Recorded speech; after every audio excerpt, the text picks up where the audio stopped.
Zdaj bi pa prosil še Alena Širco z oddelka za primerjalno književnost in literarno teorijo na Univerzi v Ljubljani, da nam spregovori pa o recepciji Taulerja. Torej, jaz sem bil skozi tukaj in sem se skrival za fotoaparatom, kamero. Pravzaprav je moj kratek govor je nekako uvod, tako da smo šli od najtežjega besedila filozofskega, pokazana filozofska relevantnost Taulerjevega teksta, do mistično-teološkega en izmed glavnih poudarkov o duhovnem boštvu. Jaz pa kot urednik in teh dveh, bi lahko rekel, še kar zajetnih knjig, ki vsebujeta nekaj več kot 80 pridig tega pomembnega mistikega, ki je premalo znan.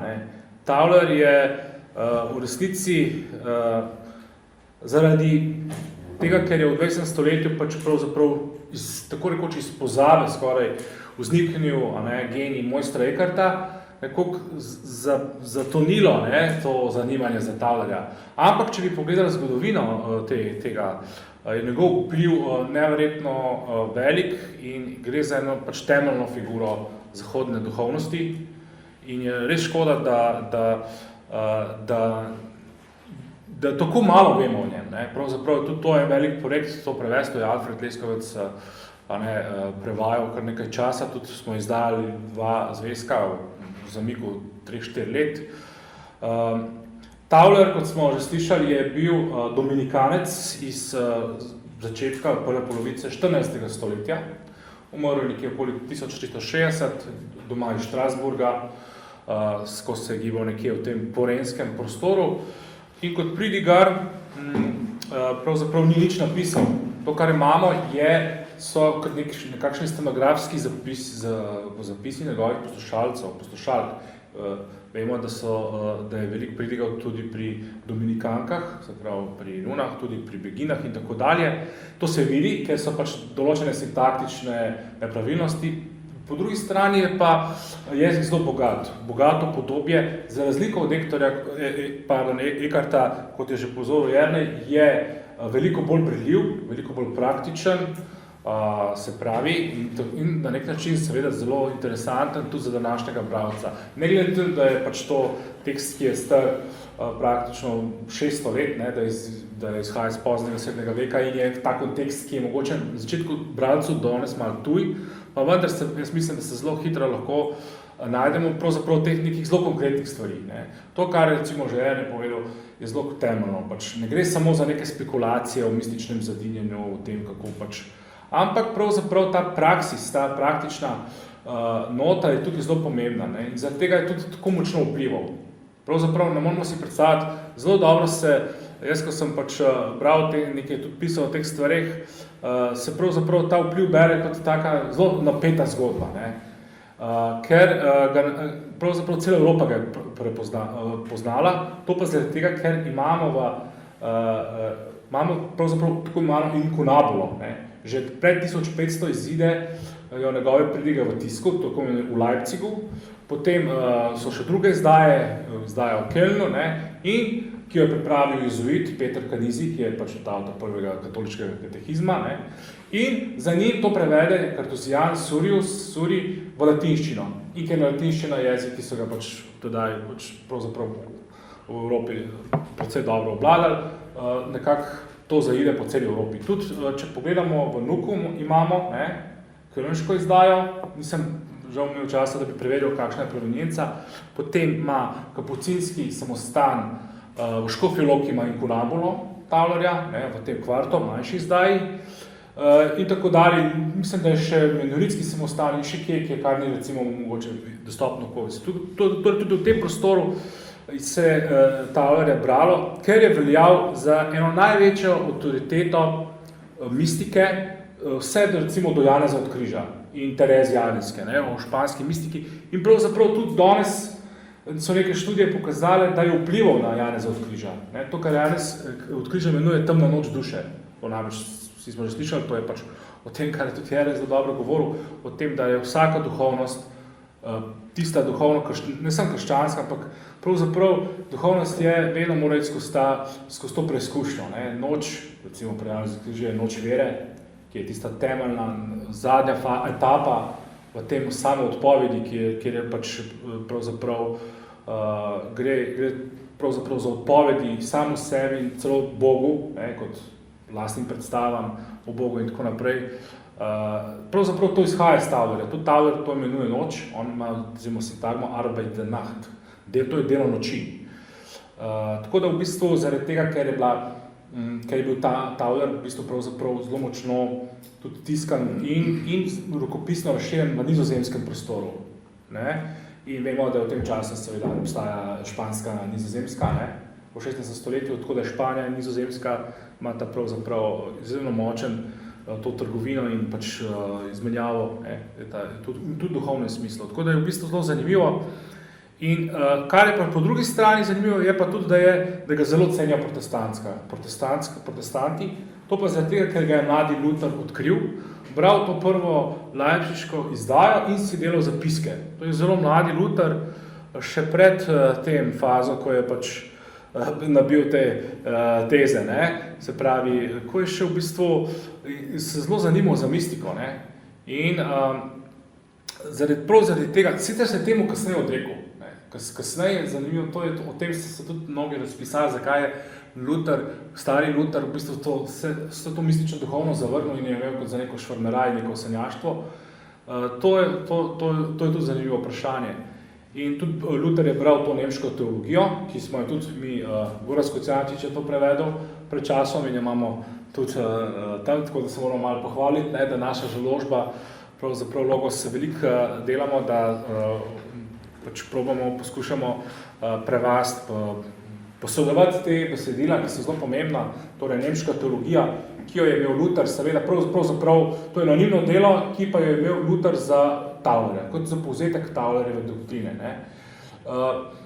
Potem seveda se je v času proti reformacije zgodilo neka zanimiva stvar, ko se seveda zvedelo, ali pa ko so pravzaprav tudi te bolj radikalni protestanti, kot so Thomas Münzer, pa Sebastian Frank, Neander in drugi odkrili pravzaprav to globino v Taulerju in moramo reči še nekaj, da so v tem času, vse do 19. stoletja, ko so brali Taulerja, ne vedoč brali tudi mojstra Eckarta. Te izdaje, recimo, te tiski, so seveda vsebovali ogromno pridig, ki so jih potem pod to kritično zavestjo 19. stoletja ugotovili, da pravzaprav pripadajo mojstru Eckartu. Mojster Eckart je bil obsojen in pod mojstrom Eckartom se seveda ni moralo ničesar iziti, razen pač tako malo underground, bi lahko rekli.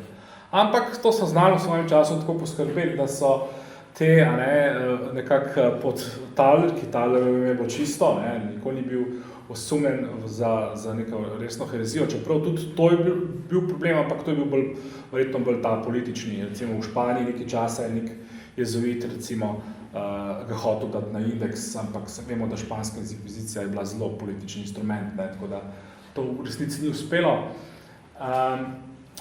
Tako da v bistvu imamo neke zelo drzne pridige, tudi to pridigo v duhovnem boštvu, ki jo bomo našli recimo v kölnški tiskani izdaji. Tako da v bistvu nevede se je bralo Eckarta pod imenom Taulerja.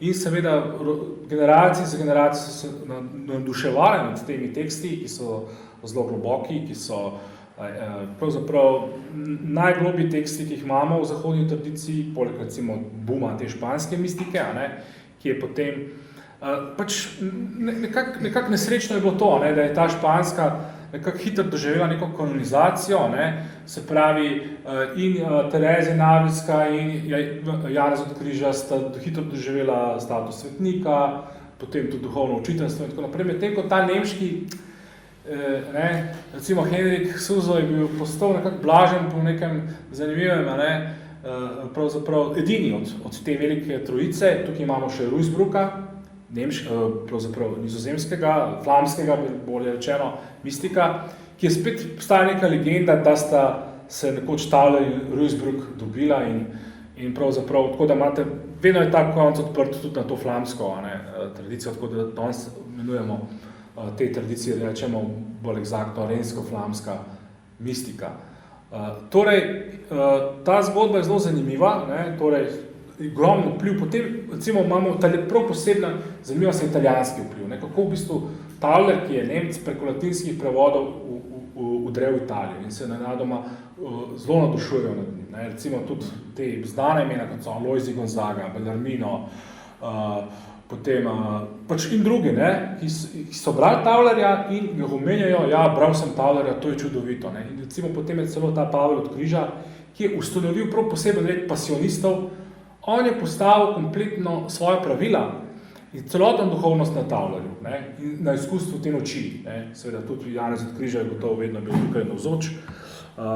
Ampak skratka, neka zelo izjemen, potem ga odkrijejo konec 18. stoletja pietisti, ne, in vemo tudi, da so ga brali vsi veliki mojstri filozofije, idealizma, to je se pravi Schelling, Hegel, Fichte, Schopenhauer, recimo ga omenja v svojih Kierkegaard ga omenja. In recimo še celo potem, tam nekje do konca 19. stoletja, recimo, je njegov, vsak pozna to ime, ne, Tauler. Potem pa se nekako to spremeni, ne, se pravi, ko se odkrije avtentične pridige od mojstra Eckarta, se potem naredi to tekstno kritično in razločitev, ne, da se pravzaprav postavi ta korpus. In škoda je tudi to pravzaprav, da do danes nimamo ene resne tekstno kritične izdaje, ne, teh tekstov. Mi smo sami upravili neko redakcijo potem pač nekem nemških, po nekem pač rokopisu, ki ga je pripravil nek filolog že tam 1916, recimo, ne.